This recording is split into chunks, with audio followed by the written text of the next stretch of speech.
Hello friends, ఎలా ఉన్నారు? ఈరోజు నేను మీకు టీ టైమ్ స్నాక్ రెసిపీ అండి. అందరికీ ఎంతో ఫేవరెట్ అయిన హైదరాబాదీ ఉస్మానియా బిస్కెట్ ఎలా ప్రిపేర్ చేసుకోవాలో నేను మీకు నేర్పించేస్తానండి. ఈరోజు నాకైతే చాలా ఇష్టం ఈ బిస్కెట్స్.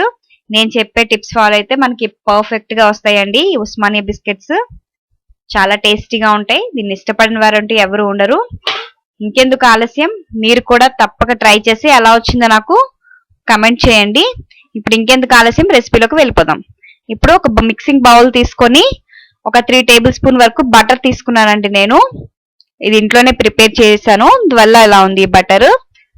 ఇప్పుడు 3 టేబుల్ స్పూన్ బటర్కి అరకప్పు షుగర్ వేసుకోవాలండి.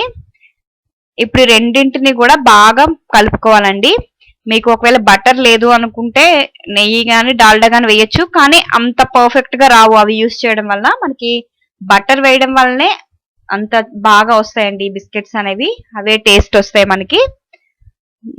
ఇప్పుడు మనం బాగా కలిపేసాం కదా, మైదా 1 కప్పు తీసుకోవాలండి. ఇప్పుడు మైదా కూడా తీసుకున్నాం కదా. ఇప్పుడు దీనిలో 1 టేబుల్ స్పూన్ మిల్క్ పౌడర్ వేస్తున్నాను నేను. ఈ మిల్క్ పౌడర్ కూడా కంపల్సరీ. నెక్స్ట్ బేకింగ్ పౌడర్, మనకి ఇది ఒక 1 టీ స్పూన్ వేసుకోవాలి. బేకింగ్ పౌడర్ కూడా.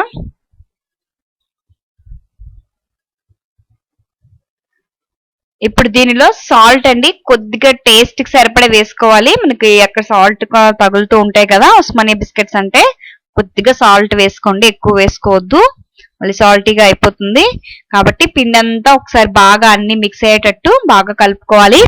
మనకి ఇంట్లో అవైలబుల్ అయినవేనండి ఇవన్నీ, కాకపోతే బటర్ ఒక్కటే, అది కొనుక్కుంటే సరిపోతుంది. మీకు చాలా టేస్టీగా చేసుకోవచ్చు మనం ఇంట్లోనే. ఇప్పుడు ఈ పిండి అంతా కూడా బాగా కలుపుకోవాలండి.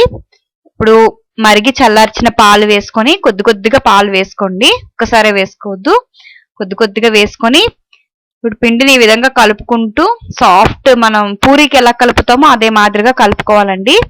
చూసారు కదా, మనకి సాఫ్ట్ గా మెత్తగా మంచిగా ఈ పిండి అనేది తయారైపోయింది కదా. ఈ విధంగా బాగా కలుపుకోవాలి, క్రాక్స్ లేకుండా సాఫ్ట్ గా కలుపుకోవాలి.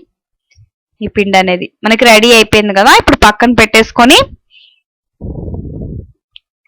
ఒక పూరి పీట తీసుకోవాలండి. ఈ విధంగా తీసుకొని మనం ఆల్రెడీ రెడీ చేసుకున్నాం కదా ఈ పిండి మిశ్రమాన్ని, జస్ట్ కొద్దిగా దీన్ని రోల్ చేయండి, ఎక్కువగా రోల్ చేయొద్దు, ఎందుకంటే మనకి కొంచెం మందంగానే చేసుకోవాలి.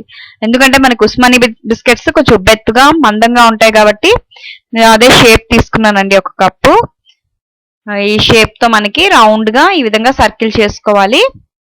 అప్పుడే మనకి సర్కిల్ అనేది పర్ఫెక్ట్ గా వస్తుంది. ఇప్పుడు ఈ విధంగా మనం జాగ్రత్తగా షేప్ చేసుకున్నాం కదా. ఇప్పుడు ఈ బిస్కెట్స్ ని తీసేసుకోవాలి మనం. చూసారు కదా, మనకి ఇవి ఇంకా మనకి ఉబ్బుతాయి మనం బేక్ చేసుకునేటప్పుడు.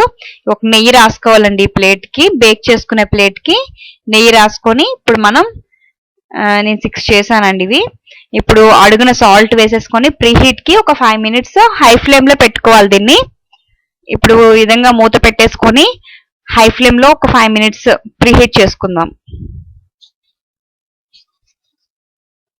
ఇప్పుడు 5 మినిట్స్ తర్వాత చేసి చూడండి, మనకి ప్రీ హీట్ అయిపోయిందండి.